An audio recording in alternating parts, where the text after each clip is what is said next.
أعوذ بالله من الشيطان الرجيم وتلك الأيام نداولها بين الناس وليعلم الله الذين آمنوا ويتخذ منكم شهداء والله لا يحب الظالمين وليمحص الله الذين آمنوا ويمحق الكافرين أم حسبتم أن تدخلوا الجنة ولما يعلم الله الذين جاهدوا منكم ويعلم الصابرين صدق الله العظيم.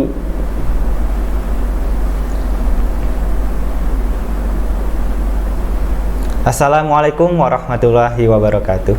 Waalaikumsalam warahmatullahi wabarakatuh. Alhamdulillahirrabbilalamin. Wassalatu wassalamu surafil anbiya mursalin wa ala alihi washabihi ajma'in amma ba'd. Alhamdulillah, setelah kurang lebih 2 bulan kita vakum karena tim kami memiliki kesibukan masing-masing, sehingga mohon maaf di 2 bulan terakhir kami belum bisa menemani Sobat Takwa. Tapi alhamdulillah di kesempatan kali ini kita bisa hadir lagi nih untuk menemani Sobat Takwa dengan bahasan yang pastinya insya Allah bermanfaat gitu ya, dengan diskusi-diskusi yang santai tapi bahasannya akan relate dengan kehidupan sehari-hari. Oke, dan alhamdulillah setelah 2 bulan juga masih bersama Rizky. Nah Rizky, dengar-dengar nih dalam 2 bulan ini udah ada berita besar mungkin ya. Alhamdulillah, kabar sehat lah, kabar sehat, keluarga sehat, orang tua sehat, itu udah berita besar itu. Karena kan kalau misalkan kita nggak sehat nggak jadi record di sini, nggak jadi diskusi bareng. Ya di sisi lain adalah prestasi saya tuh ya, baru turun 10 kg berat badan. Masya Allah. Dengar-dengar kayaknya lagi mendekati seseorang ya. Waduh, itu bahasan dapur ya Sobat Takwa. Ya. Nanti ditunggu aja berita baiknya. Ditunggu berita resminya. Iya. Betul. Oh iya Rizky, nah berhubung dengan ini ya, alhamdulillah kita udah sampai di akhir tahun, dan juga kita tahu ya dengan fenomena sekarang, dengan ya seperti biasa lah, tiap tahun pasti ada aja perayaan tahun baru, perayaan apapun itulah yang biasa di masyarakat. Tapi mungkin udah belakangan ini ya, terutama yang saya lihat ya Rizky, kalau mungkin ulama-ulama atau ustadz-ustadz itu sudah, atau ya mungkin bukan hanya ulama atau ustadz ya, tapi masyarakat yang paham agama, yang benar-benar belajar agama banyak, itu banyak yang akhirnya menyampaikan bahwa tahun baru itu identik dengan Yahudi, bahkan ulang tahun yang kita rayakan setiap tahun, yang isinya mungkin ada tanda petik senang-senang sama teman-teman gitu ya. Itu Majusi karena tiup lilin bla bla bla bla. Nah ini sebenarnya gimana sih Rizky ini? Jadi sebenarnya karena tema besarnya di file saya itu sosial masyarakat Islam, saya pengen coba berangkat dari situ dulu, karena nanti konstruksi pembahasan ini bisa masuk ke pendahuluan ini gitu, mukaddimah dulu gitu kan.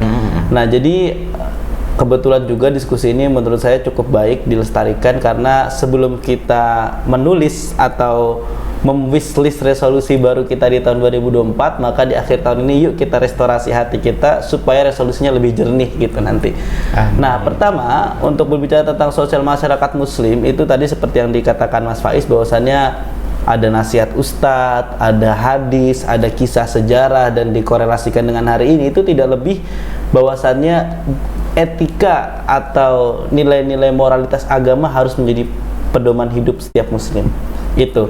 Jadi memang keseharian kita tidak akan pernah lepas daripada nilai-nilai keagamaan, nilai-nilai keislaman. Terutama di Quran surah Al-Ahzab 21 itu Rasul disebut sebagai uswatun hasanah. Laqad kana lakum fi rasulillahi uswatun hasanah. Uswah hasanah ini bukan semata-mata kalau hari ini kita ngelihat selebgram kita contoh karena apa, gayanya keren, kehidupannya bagus. Enggak semata-mata seperti gitu ya, itu. Terlalu glamor. Iya, punya segala bentuk, terus perawatan diri, wah pokoknya secara outside bagus banget. Tetapi ternyata uswatun hasanah atau qudwah ini adalah keteladanan yang secara perilaku insya Allah bisa kita tiru.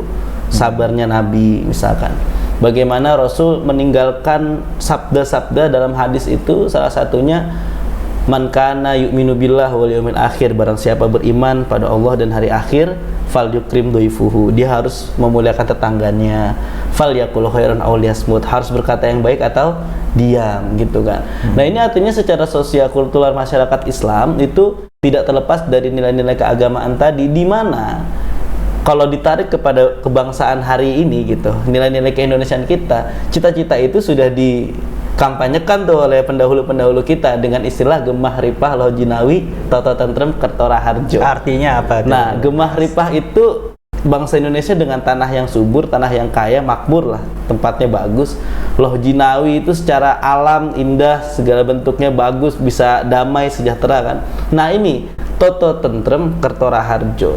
Orang-orangnya ini toto, tertata hatinya, tertata batinnya, perilakunya, ucapannya tentrem, sehingga dari ketertataan batin tadi akan melahirkan ketentraman, kedamaian, kesejahteraan. Kertora harjo, dia bersih, hatinya bersih, sehingga toto tentrem kertora harjo itu yang diceritakan oleh pendahulu kita adalah bagaimana masyarakat yang gotong royong ini bisa saling asah dan asuh sehingga tidak terjadi mudah perdebatan, mudah percekcokan.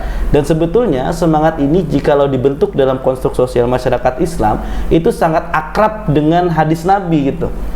Diriwayatkan oleh Imam Muslim, al-muslim kalbunyan yashuddu ba'duhum ba'du. Muslim itu ibarat sebuah bangunan, dia saling menopang, saling menguatkan satu sama lain. Sama seperti tubuh kita. Jikalau kulit yang terluka, mata ikut menangis, gitu lah kira-kira. Iya. Ya, itu sosial masyarakat Muslim. Sehingga kalau misalkan kita perkecil pembahasannya tentang perdebatan tadi, kita tarik pada tema yang lebih spesifik, bahwasannya bagaimana menyikapi sebuah perbedaan, itu sudah banyak pelajaran dari pendahulu kita, ulama-ulama, para kisah sahabat yang melewati berbagai macam fase perbedaan. Bahkan sebetulnya madzhab fikih atau aliran-aliran fikih itu bukan cuma 4, Mas. Itu ada 500 kurang lebih. 500. Tapi kenapa yang bertahan hanya 4? Karena argumentasinya yang bertahan itu yang 4. Ada muridnya yang terus membuat karya tentang gurunya, dan itu melewati berbagai macam perdebatan terkait perbedaan. Sama halnya ketika kita tarik sebuah perayaan, ya kalau misalkan dalam bahasa Arab itu ada walimah. Walimah itu ya juga perayaan gitu kan. Kalau misalkan Nabi bilang pernikahan ada walimatul urus gitu kan. Nah, itu sembelihlah minimal 1 kambing gitu, 1 kambing. Atau misalkan yang penting cukup untuk dirayakan dengan orang sekitar. Atau misalkan ketika Nabi bagaimana ngelihat sahabat ada yang merayakan dengan tabuhan rebana dan lain sebagainya, itu banyak sekali.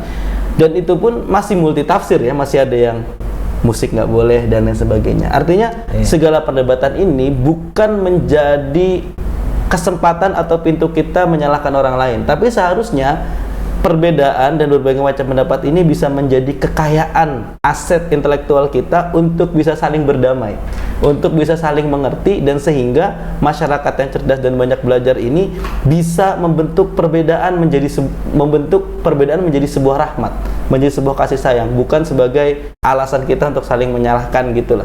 Nah, itu panjang sekali dan berbagai macam kasus itu banyak sekali. Bahkan dari sisi madzhab sendiri, fikih sendiri itu bisa membahas berbagai hal dengan perbedaan. Nah, berbicara tentang perayaan atau walimah tadi, memang ada beberapa momentum manusia ini ingin menunjukkan rasa senangnya, rasa syukurnya. Karena secara personal, kebahagiaan kita terkadang bisa ditunjukkan dengan berbagi, terkadang dengan party gitu ya, pesta, atau terkadang dengan cara apapun yang dirasa bisa membuat dia merasa senang, bisa merasa terapresiasi lah hari kebahagiaannya itu. Misalkan ulang tahun gitu kan, atau misalkan Mas Faiz hari ini jadi supervisor, besok jadi naik jadi general manager, itu kan patut disyukuri toh. Iya, benar. Perayaan syukuran Mas Faiz gitu kan. Besok misalkan Mas Agung jadi director apa gitu, disyukuri. Jadi beberapa momentum memang manusia ingin menunjukkan itu sebagai ekspresi kebahagiaan, karena manusia makhluk yang sangat ekspresif ya. Bayangkan kalau misalkan kita ulang tahun diem aja, atau kita dapat sesuatu diem aja, itu kayak keki banget gitu, kehidupan kita flat gitu. Citato aja bilang life is never flat gitu, masa seorang manusia life-nya flat banget, itu jadi nggak asik. Kita kalah sama Citato gitu, bahkan kalah sama Ciki ya. iya, kalah sama Ciki. Pengekspresian Citato dengan seperti itu aja bener-bener menunjukkan kalau memang manusia pasti sangat ekspresif. Bahkan hari ini kita sering tuh disuguhi dengan orang bikin video parkour di ujung gedung, loncat ke gedung-gedung, itu kan ekspresi kan, ekspresi kalau saya bisa. Nah, maka dari itu Islam memberikan ruang yang sangat besar. Secara definisi fikih itu tidak semuanya langsung dihukumi wajib, sunnah, halal, haram gitu, kecuali memang ibadah-ibadah yang mahdoh. Ibadah-ibadah itu kan ada dua, ada ibadah mahdoh, ada ibadah ghairu mahdoh. Ibadah mahdoh ini memang sudah tercatat dan sudah tidak bisa dinego gitu, sholat, zakat, ya rukun itulah, rukun Islam. Haji pun masih bisa dinego kalau misalkan memang dia tidak mampu gitu, tetapi dia tetap harus punya azam, punya keinginan untuk ya Allah pengen berangkat haji. Zakat pun kalau misalkan dia benar-benar susah, ya ada alternatifnya seperti itu. Yang benar-benar tidak bisa nego tuh sholat ya kalau untuk secara personal, tetapi memang ada ibadah-ibadah mahdoh yang secara runut sudah diatur di fikih, dan ada yang ghairu mahdoh. Maka dari itu kita ketika menyikapi hal seperti ini, ulama memberikan satu ruang besar bahwasannya ada kaidah seperti ini, al aslu fil asya al ibahah. Aslinya hukum segala sesuatu itu mubah, boleh. Nah, mubah itu secara definisi ma la yusabu ala fi'lihi wa la yu'aqabu ala tarkihi. Dia kalau dilakuin ya nggak apa-apa, ditinggal ya nggak apa-apa gitu. Artinya dilakuin kita nggak dapet dosa juga gitu, ya nggak dapet pahala juga. Artinya biasa-biasa aja, hukumnya boleh. Sama halnya seperti kita minum, ya kan? Itu kan nggak ada kewajiban tuh. Minum boleh, makan boleh. Tetapi nanti ada hal-hal yang bisa menjadikannya haram. Misalkan Mas Faiz makan jatahnya porsi satu hari 3 kali makan, per 1 kali makan itu 1 piring. Satu piring itu 1 centong, sama lauknya 1, sambal 1, sama kuah lah gitu kan. Besok-besokannya makan sosokan mukbang gitu. Bikin mie goreng 7 bungkus. Habis makan itu sakit. Nah, itu jadi haram makanannya. Karena ada nilai israf, ada nilai berlebihan. Sama halnya misalkan kita bahagia, senang, ingin merayakan sesuatu. Kira-kira orang boleh nggak bahagia? Boleh kan? Boleh. Dia senang mengekspresikan kebahagiaannya, senang, boleh. Tapi ketika mengekspresikannya dengan maaf gitu, mabok. Sedangkan mabok ada larangannya. Ya jadi nilai keibahan tadi, kebolehan tadi jadi haram. Meskipun tapi saya nggak mabuk minum-minuman homer nih, saya mabuknya mabuk cimeng, mabuk tape gitu ya, sama aja gitu. Kullu muskirin khomrun wa kullu khomrin haramun. Jadi setiap pemabukan itu disebut sebagai khomer, dan khomer itu hukumnya haram. Jadi hal-hal yang negotiable gitu, yang bisa dinegosiasikan, itu sebenarnya diberikan ruang sebesar-besar. Contoh perayaan ulang tahun, isinya berbagi gitu. Mas, saya punya 10 juta, bikin panitia, saya mau berbagi ke 100 duafa gitu dari angka 10 juta ini. Yo, boleh dong, itu kan membagikan kebahagiaan dengan cara seperti itu. Ternyata lagi jadi caleg, dikira money politik, ya nggak gitu, Mbak. Itu intermezzo ya, sobat takwa. Udah lain cerita lagi. Iya, beda ya, intermezzo aja. Nah, itu seperti itu. Jadi ekspresi-ekspresi ini memang banyak dan bisa diimplementasikan atau dilakukan dengan berbagai macam cara. Misalkan ya, masya Allah ya, misalkan gini, kita nggak perlu bikin panitia kalau urusan sama manusia. Misalkan ada kucing, kita sekedar ya udahlah, hari ini bersyukur buat rezeki hari ini kita beliin makan kucing, itu juga bagian dari bersyukur. Artinya perayaan ini, momentum adalah tidak ada dalam Quran itu diharamkan hurrima alaikum merayakan ulang tahun, itu nggak ada. Hurrima alaikum merayakan tahun baru, itu nggak ada. Bahkan memang ustadz-ustadz pun ketika memberikan penjelasan, ya silahkan gitu, makan jagung bakar-bakar, ya jangan bakar-bakar rumah gitu ya, bakar-bakar ikan, bakar-bakar jagung, boleh. Cuman kalau misalnya orangnya ada 4, ya bakar 4 gitu. Jangan sampai ada orang 4 bakarnya sampai 12, sisanya nggak kemakan jadi mubazir. Itu sebenarnya yang nggak boleh seperti itu. Mohon maaf ya, misalkan hari ini kita merayakan tahun baru, ngumpul bareng sama teman-teman lama, reuni, isinya main slot, itu jadi nggak boleh gitu. Judinya yang bikin haram, bukan perayaan tahun barunya. Apapun dirayakan boleh. Nabi itu kan lahir hari apa? Hari Senin. Nabi bersyukur dengan hari Senin itu berpuasa. Itu kan ekspresi kebahagiaan. Ya apa ada misalkan di Quran puasalah hari Senin? Enggak ada. Makanya hadis itu bisa dimaknai ma'udhifa ilan nabi qaulan, fi'lan, atau takriran. Apa segala sesuatu yang disandarkan pada Rasul, baik itu ucapan, tindakan, atau perbuatan, atau terbalik. Qaulan itu ucapan, fi'lan perbuatan, takriran itu atau sikap. Itu dianggap sebagai hadis, dianggap sebagai sunnah. Nah itu hal demikian bisa dilihat kalau misalkan Nabi bersikap memberikan ekspresi sebebas-bebasnya. Bagaimana Abu Bakar yang punya kemampuan bersedekah tinggi, Utsman yang punya kemampuan bersedekah tinggi, Abdurrahman bin Auf punya bersedekah tinggi. Ya ketika perang mereka mau donasi sebanyak-banyaknya, gak dilarang. Tapi dalam kisah yang lain ada sahabat yang punya kekayaan juga. Dia pun cuma punya satu anak perempuan. Karena tradisinya di situ, ya udahlah udah punya suami, gimana suaminya gitu.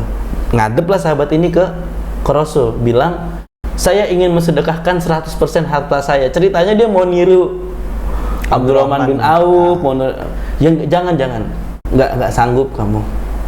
Ya udah 75%, jangan. 50%, jangan. 25%, boleh. Nah itu salah satu bentuk bahwasanya juga disesuaikan kapasitasnya gitu. Jangan sampai meninggalkan anakmu dalam keadaan yang lemah. Ya kalau misalkan Abu Bakar mungkin sudah terjamin gitu asetnya dan lain sebagainya. Nah jadi di sini memang bagaimana kita merayakan itu yang tadi hukumnya boleh, jangan sampai kita bawa ke ranah haram. Nah kadang ini kan memang ya mayoritas atau mungkin minoritas lah saya anggapnya. Kalau ada yang merayakan ke puncak staycation, nah itu ya nggak jadi halal dong. Nggak jadi bahaya. Gimana staycation gitu? Staycationnya oke lah kalau misalkan staycation satu geng 5 orang cowok semua gitu kan. Ini staycationnya dengan dengan berikhtilat gitu ya, dengan lawan jenis campur gitu. Nah itu ya jadi haram jelas gitu, karena memang ada hukumnya. Selama tidak ada hal-hal yang memasuki keharaman di dalamnya, itu ya tidak jadi masalah menurut saya. Jadinya enjoy aja lah. Kalau memang mau reuni, syukur-syukur reuni anak pesantren, terus tiba-tiba yuk untuk penyambut tahun baru supaya resolusi kita lebih berkah, hataman Quran lah, itu kan bagus ya, memanfaatkan momentum. Karena gini, manusia nggak selamanya punya waktu berkumpul.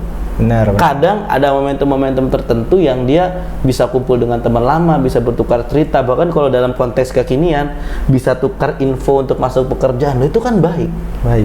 Yang jadi nggak baik itu ketika nilai-nilai yang tadi bagus dimasukin ke haraman. Nah itu. Jadi kalau pandangan saya gitu Mas Faiz, bagaimana caranya segala sesuatu tadi kita bawa ke arah yang positif, dan itu bisa menganalisis mana yang bagus, mana yang enggak. Pertama ada dalil-dalil syara, ada dalil-dalil syariat. Kalau yang udah jelas larangannya ya jangan diikutin. Misalkan ada judi gitu kan, ada apalagi mengundi nasib, terus ada apalagi ada nilai-nilai perzinaan, dia itu jangan gitu. Itu dalil syara. Ada lagi seperti ini, kalau misalkan dalam kaidah usuliyah itu ada namanya al-yaqinu la yuzalu bisyak. Rasa yakin itu tidak bisa diganggu-gugat oleh keraguan. Jadi gini, kadang kan ada yang ragu gitu, ini benar apa enggak ya, ini kita kira manfaat apa enggak. Kalau misalkan hati kita masih ada goncangan seperti itu, ditinggalin aja. Karena gini, karena yakin itu tumakninatul qalbi ala haqiqati syai. Hati itu ngerasa senang terhadap bukan ngerasa senang, ngerasa tenang terhadap sesuatu. Kalau misalkan kita tahu, oh ini acaranya hataman, sholat jamaah, habis itu kita makan bareng, sharing, ngobrol, pulang beres. Itu hati tumakninah tuh pasti tenang kan? Tenang kalau misalkan wah ini bener, ikutin gitu. Tapi kalau ada ragu, wah gimana nih? Kira-kira kita timbang masih banyak manfaatnya atau mudaratnya gitu. Nah kalau misalkan satu level di bawah yakin itu ada zon namanya. Prasangka. Zon itu dua hal, tetapi satunya lebih kuat. Jadi satunya didominasi. Nah kalau misalkan dominasinya ini ke buruk, tinggalin. Kalau dominasinya ke bagus, ambil baiknya, buang buruknya. Jadi itu memang enak lah. Coba bayangkan kalau misalkan teks-teks agama atau teks-teks hadis, teks-teks Quran itu benar-benar merinci segala hal secara teknis. Kamu kalau daftar kerja jadi HRD harus gini kerjanya. Kamu kalau misalkan jadi videografer harus begini cara kerjanya. Kamu kalau jadi bos harus begini cara kerjanya. Tapi kan Quran dan hadis gak gitu. Ia memberikan satu landasan moral, landasan yang memberikan satu koridor supaya kita nggak kelewatan. Itu udah enak banget, fleksibel dan sangat memerdekakan manusia menurut saya. Seperti kamu mau kerja jadi direktur, jadilah direktur yang benar dan jujur. Kamu menjadi pekerja, jadi office boy, jadi karyawan, menjadilah karyawan yang profesional dan punya etos kerja tinggi. Loh, itu kan semua orang tidak terkecuali toh. Kalau misalkan kita bahas yang sangat teknis, itu Quran pasti malah menjadi tereduksi maknanya, jadi sempit gitu. Makanya hal-hal seperti perayaan, seremonial dan lain sebagainya ini saya rasa bisa disikapi dengan bagaimana kita meninjau kemanfaatan dan kemudaratan itu, Mas Faiz. Kembali lagi berarti ke isinya kan Konten, sebenarnya betul. kontennya bukan masalah judul perayaan, titel tahun baru lah, titel ulang tahun lah, atau titel mungkin nanti ya banyaklah perayaan-perayaan ya, mungkin belum lagi kita ngomong soal perayaan di daerah nanti ya, yang lebih bermacam lagi. Tapi kita lihat isinya nih apa nih ini, apa yang mereka lakukan di perayaan itu, apa yang mereka lakukan di kegiatan itu, apakah yang dilakukan itu adalah sesuatu hal yang baik, entah itu misalkan membawa kita mengingat Allah, entah misalkan dengan zikir akbar atau dengan tadi hataman Quran, atau dengan suatu hal-hal yang lain, tapi masih berada dalam koridor agama yang baik, yang ranahnya itu adalah mengingat Allah, atau bahkan kita mengisi itu dengan keburukan-keburukan gitu, dengan sesuatu hal yang pastinya Allah benci lah. Mungkin atau di luar ulang tahun, di luar di luar satu lagi tahun baru, ketika kemerdekaan kemarin kita juga melihat bahwa ada tren kayak bapak-bapak main bola pakai daster. Itu kan kita perlu disikapi juga dengan hal yang tentunya dengan konteks agama. Apakah masa iya gitu bapak-bapak pakai daster, itu kan istilahnya kodratnya udah menyalahi gitu. Nah, itu ada satu sikap yang bagus dari Habib Zainal Abidin ya, ketika beliau menanggapi tentang tren di majelis salawatan itu joget-joget. Jadi kan ada beberapa tren yang di majelis salawatan malah joget-joget. Ya beliau bersikapnya tegas. Wah, Bib, daripada dia di rumah nggak salawatan, mending salawatan joget-joget. Ya, kalau saya dibalik, mending kamu joget-joget di rumah, nggak usah salawatan daripada di majelis salawatan joget-joget. Itu menurut saya jelas artinya ya majelis yang mulia, event yang mulia, seremonial yang mulia, jangan dicampur gitu. Memang di Quran dibilang walatal bisul haqqo bil batil. Jangan mencampurkan yang hak dan yang batil. Jadi gini, rasio kebenaran dalam Quran itu beda-beda. Ada hak lawannya batil. Kalau misalkan hak lawan batil itu udah jelas tuh, satu salah, satu benar. Tapi ada as-sahih, ada al-khoto. Sahih dan khoto itu ibaratnya sahih kebenaran 75%, khoto itu kesalahan 75%. Jadi masih menyimpan ruang yang bisa didiskusikan. Jadi memang sedetail itu Quran memberikan satu bahasa, satu kajian. Nah, maka dari situ kita tadi misalkan ya itu kan menyerupai perempuan, ya berarti ya sudah ditinggalkan. Kayak kita nggak punya ada lomba lain aja, misalkan yang lebih oke lah catur gitu kan, berpikir kan. Terus habis itu lomba apa lagi? Saya rasa mending lomba ML lah daripada lomba. Mending lomba Mobile Legend daripada kayak gitu. Ya ada yang lebih seru juga kan, kayak panjat pinang. Terus kalau misalkan lingkungannya deket kali tuh dia bikin bambu, terus yang pukul-pukul guling itu saya rasa lebih oke lah daripada main bola pakai daster gitu. Atau yang lebih keren lagi ya biar cowok banget bola api gitu kan, kayak dulu Cristiano Ronaldo main bola api di iklan Extra Just ya, saya ingat. Itu jadi memang udah lama banget itu. Momentum perayaan seperti itu, misalkan hari kemerdekaan tadi 17 Agustus. Kita pertama bisa buka dulu dengan mengenang para pahlawan. Ya nggak harus Pak Karno terus lah, kita bisa punya pahlawan seperti siapa Muhammad Hatta, terus tokoh-tokoh cendekiawan lain gitu. Itu bisa juga diulas gitu. Misalkan tokoh-tokoh lain yang dari segi agama ya kayak Haji Hasyim Asy'ari, kayak Haji Ahmad Dahlan, kayak Imam Bonjol, kayak itu jadi setiap segmentasi itu bisa diulas, bisa atau mungkin sesuai dengan daerahnya masing-masing ya, misalkan di Kapten Patimura di daerah Sulawesi ya silakan. Ambon ya. Sorry. Itu pulaunya Sulawesi kan tadi ya? Enggak. Oh, beda pulau. Oh, dia beda pulau. Ya berarti misalkan di Ambon itu Kapten Patimura gitu kan, di tanah Jawa banyak gitu kan. Iya. Seperti itu lebih edukatif dan habis itu bikin cerdas cermat gitu. Setelah itu saya rasa menarik dan momentum itu akan mencerdaskan gitu. Selain mengumpulkan orang dalam kebaikan, mencerdaskan juga, mengenalkan sejarah bangsanya loh. Kalau mau kayak gitu masa mau diharamkan kan gitu. Itu ya. Jadi bahkan halal sendiri, haram sendiri itu dalam tataran tertentu tidak bisa langsung dihukumi sebelum diverifikasi tadi, sebelum dianalisis, karena memang ijtihad atau poin kita untuk menentukan ini halal atau haram itu harus dengan badlu wus'in, harus dengan sesungguh-sungguhnya kita berupaya. Makanya ijtihad itu kan definisinya badlu wus'in fi naili hukmin, dia benar-benar memeras tenaga sekeras-kerasnya fi naili hukmin untuk mengeluarkan istinbat hukum. Jadi jangan sampai baru lihat story WA atau dapat share-sharean dari WA group gitu, wah haram nih, langsung kita mengharamkan orang. Bahkan langsung dia ini hati-hati ya, gitu ya, sobat takwa, hati-hati sekali kalau misalkan kita dapat seperti itu. Memang kita meninggalkan perayaan pun juga bukan hal yang masalah gitu, itu bagus kalau memang niatnya untuk menghindari keburukan. Tapi kalau sampai kita meninggalkan keburukan itu dengan pandangan sinis pada orang lain atau anggapan miring bahwasanya dia telah berdosa karena tidak meninggalkan padahal kegiatannya baik, itu hati-hati gitu, malah jadinya kita nanti yang takabur, atau namanya buat kita atau ujub. Jadi ya selama kita melihat perayaan orang, melihat seremonial orang dan kita nilainya itu masih dalam hal-hal yang wajar, hal-hal yang sesuai tadi, tidak mengharam sampai tidak memasukkan nilai haram ke situ, ya sudah gitu. Kita saling menghargai itu saya rasa lebih mulia. Betul memang dalam beberapa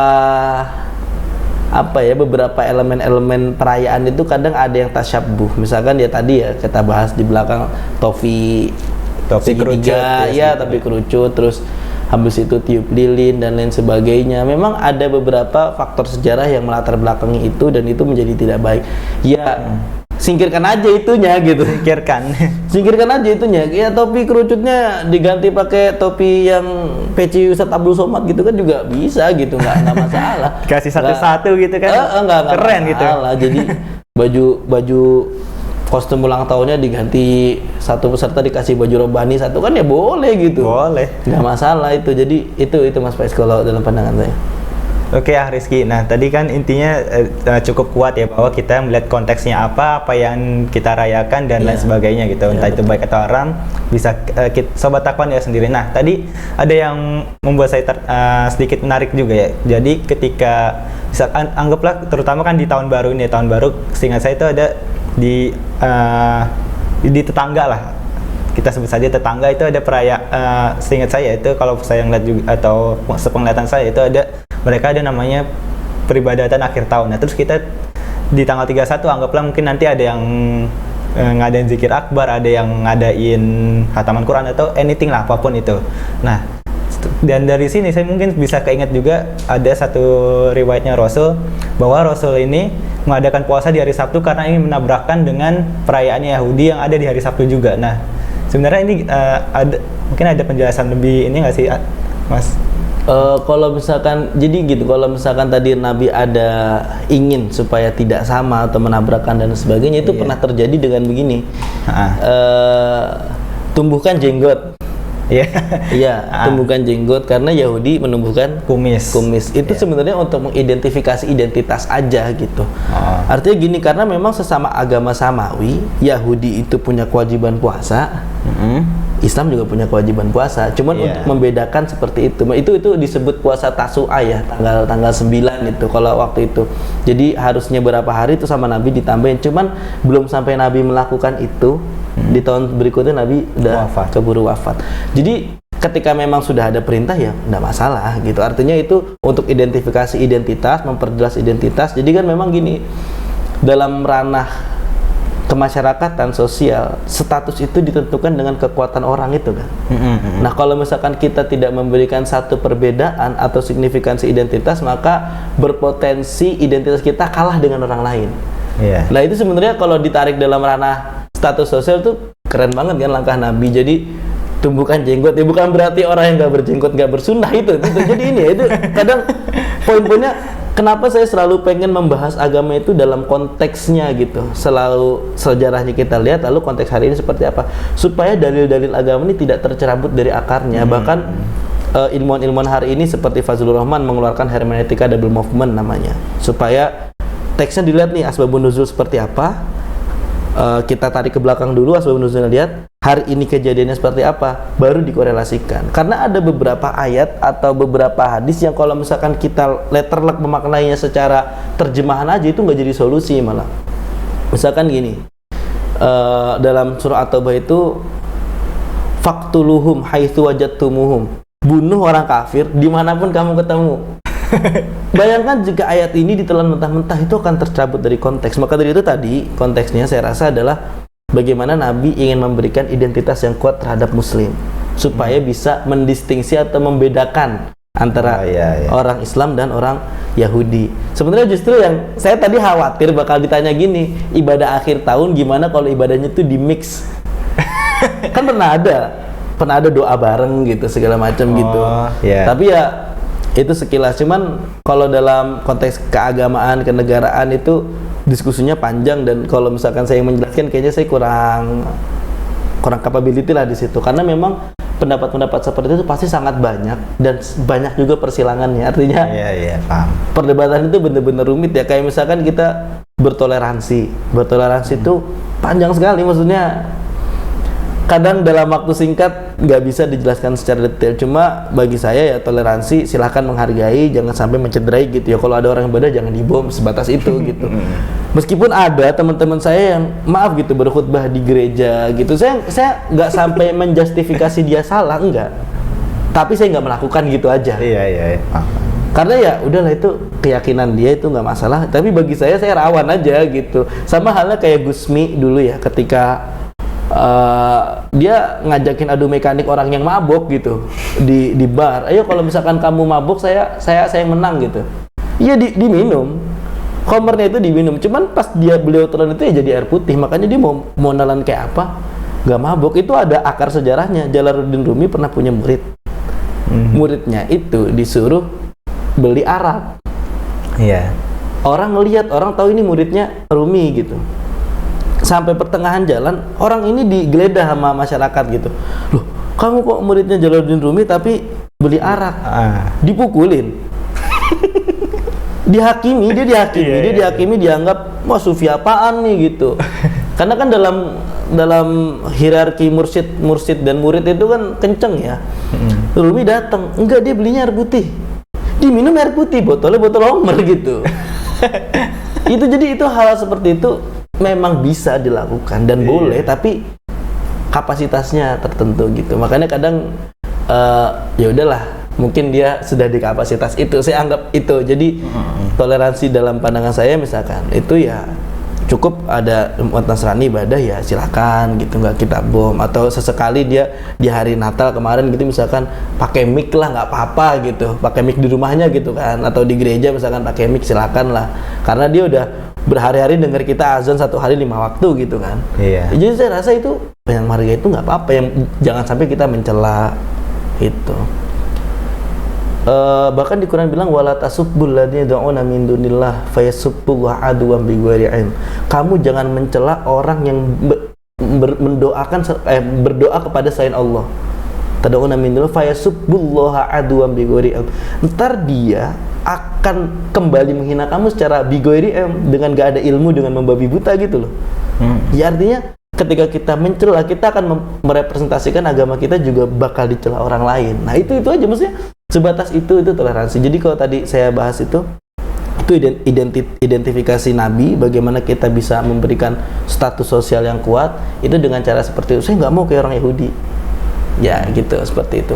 Kamu jangan bertindak seperti ini karena itu kayak orang Yahudi. Nah itu jadi membedakan. Bahkan ketika di Madinah, setelah adanya Madinah Charter itu atau Piagam Madinah, ya Nabi mulai membedakan pakaian Muslim itu seperti apa, pakaian Yahudi itu seperti apa, sehingga ketika waktu itu ada pelecehan yang dilakukan oleh orang Yahudi ya terhadap perempuan Muslim, ya langsung ketahuan gitu kan, ketahuan kalau ini identitasnya Muslim, ini identitasnya Yahudi. Karena waktu itu Nabi luar biasa, itu Nabi itu salah satu sosok pemimpin pertama yang membuat undang-undang perdamaian lintas agama itu ya Rasulullah. Bagaimana nggak gitu, ada Muslimnya aja udah dua entitas, ada Ansor, ada Muhajirin, ada Nasrani. Yahudi ada tiga entitas, ada Bani Quraizoh, Bani Koinuko dan Bani Nadir. Dan itu menyatu di bawah komando Rasulullah. Itu keren. Jadi memang penguatan status sosial secara politik yang dilakukan oleh Rasul itu luar biasa. Belum lagi langkah-langkah Nabi sebelum hijrah, sebelum perang, itu semuanya sudah diatur diplomasinya. Jadi keren lah, itu salah satu. Jadi kemana-mana saya ini. Iya. Mungkin agak keluar konteks gitu ya Mas. Tapi semoga ini bisa menjadi secercah ilmu lah buat sobat takwa yang tadinya masih bingung, yang tadinya masih baca WA langsung agak gimana gitu, atau debat di grup keluarga, atau bahkan sampai dikeluarin dari grup keluarga gara-gara nggak sependapat. Wah, kan kacau gitu. Nah ya, tapi kita juga sepakat tadi ya bahwa betul. Kita tuh juga banyak yang mungkin, saya nggak mau ngomong kecil ya, tapi lebih ke bagaimana masyarakat atau bagaimana orang-orang ini bisa memahami satu konteks, satu ayat yang dikirim, terus tahu-tahu misalkan hukumnya tahun baru hukumnya haram karena ayatnya ini. Ketika orang langsung paham, oh ya orang ya iya aja karena ayatnya benar, hadisnya benar, iya sih benar gitu. Tapi mereka nggak menjelaskan konteksnya gitu. Mereka nggak menjelaskan bahwa ternyata ada, anggaplah atau taruhlah ada ayat lain yang bunyinya begini yang mungkin agak bertentangan atau agak mengkontraskan itu ya, atau bahkan ada hadis lain yang kalau bisa kita baca lagi atau kita pelajarin lagi, ternyata menurut hadis ini ternyata tahun baru nggak haram asal isinya apa gitu. Setelah mungkin sebelumnya kita baca satu hadis yang pertama, ini udah pasti haram nih, fix kayak gitulah. Anggaplah gitu. Mungkin ya sebenarnya walaupun itu nggak ada, tapi anggaplah sebagai satu contoh gitu ya. Gitu sih. Oke, mungkin dari Rizky sebelum kita akhiri ada saya tutup dengan dua hal. Pertama terkait tadi ya, hari ini memang arus informasi itu luar biasa, bahkan kita nggak perlu nonton berita, kita nggak perlu buka TV lagi, semua sudah masuk ke jet masing-masing atau ke gawai masing-masing. Artinya begini, Iqra bismi rabbik, membaca dengan menyebut nama Tuhan itu selalu menghadirkan rasa bahwasanya apa yang kita baca, apa yang kita terima dan apa yang kita cerna itu harus menghadirkan nilai-nilai kehadiran Allah di situ. Kalau misalkan apa yang kita baca ini malah menghadirkan rasa benci buat orang lain, boleh jadi itu lebih dominan nafsunya daripada rasa kebersamaan Allah dengan kita itu. Maka dari situ ketika kita membaca sebuah teks, kita membaca sebuah berita, membaca sebuah postingan atau membaca sebuah broadcast, coba ditelaah ulang, analisis lagi, kita cerna lagi kira-kira berita ini valid atau enggak. Karena dalam sejarah Islam itu para perawi hadis itu sedetil itu untuk melacak teks hadis ini benar atau enggak. Bayangkan ya, di hadis itu sampai ada ilmu yang namanya tadribur rijal, tadribur rawi, mencacatkan orang. Tadribur rijal itu benar-benar mencacatkan orang dalam artian bukan fisiknya kita buat cacat, kita potong dan sebagainya, enggak, tapi orang ini kira-kira pembohong enggak? Orang ini kira-kira pernah berdusta enggak? Orang ini kira-kira bermaksiat enggak? Maka dari itu ketika perawi hadis disyaratkan thiqah, kuat hafalannya, dia juga harus disyaratkan sebagai orang yang baik ibadahnya, baik tutur katanya, pokoknya harus bersih banget. Kalau orang ini pernah ketahuan berbohong, hadisnya langsung doif. Periwayatan itu langsung doif, langsung dihukumi tidak sahih gitu. Maka dari itu ketika Imam Bukhari, Imam Muslim yang dijuluki sebagai Amirul Mukminin fil hadis, orang yang Amirul Mukminin dalam ilmu hadis, Amirul Mukminin fil hadis itu menghafal lebih dari 300.000 hadis. Per satu hadis itu kita tahu sendiri an-an-an-an-annya dari Imam Bukhari sampai ke Rasul itu berapa panjang? Panjang banget. Itu setiap satu hadis sepanjang itu 300.000 hadis yang ada di dalam buku kitab Bukhari itu berapa hadis? Cuma 2.000. Cuma sekitar 2.000-an. Karena apa? Karena 298.000 hadis lainnya itu terseleksi tidak sahih gitu. Jadi sedetil itu ulama kita memberikan satu sejarah bahwasanya ya hati-hatilah dengan teks. Lihat siapa yang ngirim. Ya kalau misalkan dalam konteks hari ini misalkan Pilpres ya, kita ngelihat beberapa broadcast postingan di posting satu paslon menjelekkan paslon lain, ya udah jelas itu ada tendensius gitu kan. Iya. Sesederhana itu gitu. Jadi jangan sampai tradisi cerdas kita yang ditinggalkan oleh ulama ini malah luntur gara-gara egoisme diri kita sendiri. Itu pertama. Jadi teks dijaga baik-baik, jangan sampai Al-Quran atau hadis atau pesan-pesan ulama kita benar-benar dimonopoli untuk kepentingan tertentu, karena kitanya juga nggak mau meng-cross check teks itu. Yang kedua, secara hikmah, tahun akan berakhir, hari akan berganti, dan kita akan menapaki jejak baru, resolusi baru. Mari kita restorasi hati kita sedikit sebelum itu. Dalam bahasa Arab yang menunjukkan kata zaman itu ada banyak. Ada sanah, tahun, umur, ada juga zaman tadi. Jadi berbagai macam bahasa. Tetapi begini, ada satu kisah bahwasannya orang tua dan anak-anak dan remaja. Si orang tua ini berdoa, ya Allah semoga aku panjang usiaku gitu. Loh, si remaja ini ya tergelitik lah. Udah tua kok masih minta panjang umur gitu. Iya, umurku sudah panjang tapi kemanfaatanku masih sedikit. Maka umur, al-umru itu bermakna bukan panjangnya hari, panjangnya tahun, tapi sedalam apa waktu yang kita manfaatkan. Boleh jadi umur kita sekarang mungkin 25, berapa maksudnya sekitar 23. Saya 25. Mas Agung sekitar, ya kita nggak tahu lah. Wallahu a'lam. Ya, itu boleh jadi usia kita udah 25, usia Faiz udah 23. Bayangkan ketika Imam Syafi'i menjadi mufti, itu usia 17 tahun. Artinya usia dia 17 tahun saat itu udah setara dengan 53 tahun hari ini yang jadi ketua fatwa MUI gitu misalkan. Itu umur. Bagaimana waktu demi waktu, hari demi hari ini bisa menjadi nilainya. Makanya orang tua tadi ingin punya tambahan usia supaya 2 tahun terakhirnya bisa senilai dengan masa hidupnya dia sebelumnya. Maka dari itu jangan habiskan hari kita dengan banyak menyalahkan orang lain. Jangan banyak habiskan hari kita dengan suuzon kepada orang lain. Jangan banyak habiskan hari kita dengan berprasangka buruk pada takdir dan sebagainya. Ya, keep positif aja lah. Selalu husnuzon sama Allah. Ibadah yang wajib dijalanin. Kalau sunnahnya belum sanggup ya nggak apa-apa, wajibnya aja dulu dijalanin gitu. Kalau misalkan sunnahnya udah bisa dikit-dikit, ya mulailah dari salat sunnah rawatib, mulailah dari salat sunnah duha, atau mulai dari tahajud. Apapun segala bentuk ibadah yang kita lakukan, sobat takwa semua, misalkan kita bisanya sedekah 2.000 tiap pagi, itu silahkan. Setiap amalan-amalan yang kita lakukan ini akan membawa dampak baiknya masing-masing. Maka dari situ segala usia yang kita lewati, hari-hari yang kita lalui, jangan sampai itu menguap gitu aja gitu. Jangan sampai menguap gitu aja. Kalau bahasanya para penulis, bahasanya penyair itu verba volant scripta manen. Jadi apa yang kamu tulis itu akan membekas, yang cuman terucap dia bakal menguap gitu. Maka dari itu sebagai hamba, karya-karya amal soleh apa aja yang dicatat oleh malaikat, itulah nanti yang kita lihat di akhirat. Masya Allah. Ya, demikianlah yang kita bisa sampaikan pada sesi hari ini atau di episode pada kali ini. Dan mengingatkan juga bahwa podcast kita, episode ini merupakan episode terakhir di tahun ini, dan insya Allah di tahun depan kita akan hadir dengan konsep yang lebih baru. Dan seperti apa konsepnya, tunggu saja tanggal mainnya. Makanya jangan sampai kelewat dengan mensubscribe channel YouTube Masjid At-Taqwa di Masjid At-Taqwa HBR, dan juga jangan lupa untuk follow IG kita di Masjid At-Taqwa HBR untuk update kegiatan kita di setiap harinya.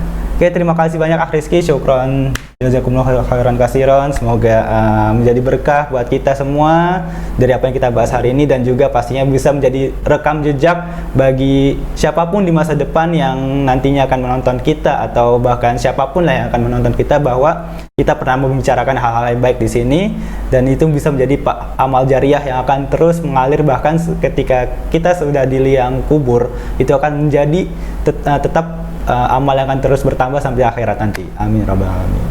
Ya, terima kasih Sobat Takwa untuk dukungannya selama di tahun 2023 ini. Semoga di tahun 2024 kami bisa menghadirkan hal yang lebih untuk Sobat Takwa. Jadi saya mohon juga, dan saya mengajak juga pada Sobat Takwa untuk tidak bosan-bosannya mendukung kami, tidak bosan-bosannya untuk menyampaikan kritikan, saran, ataupun apresiasi pada kami yang sudah menemani Sobat Takwa dengan diskusi-diskusi atau dengan bahasan-bahasan yang insya Allah akan bermanfaat. Mari kita tutup dengan lafaz hamdalah. Alhamdulillahirrahmanirrahim. Dan kita sempurnakan dengan doa kafaratul majelis. Subhanakallahumma wa bihamdika asyhadu an la ilaha illa anta astaghfiruka. Wassalamualaikum warahmatullahi wabarakatuh.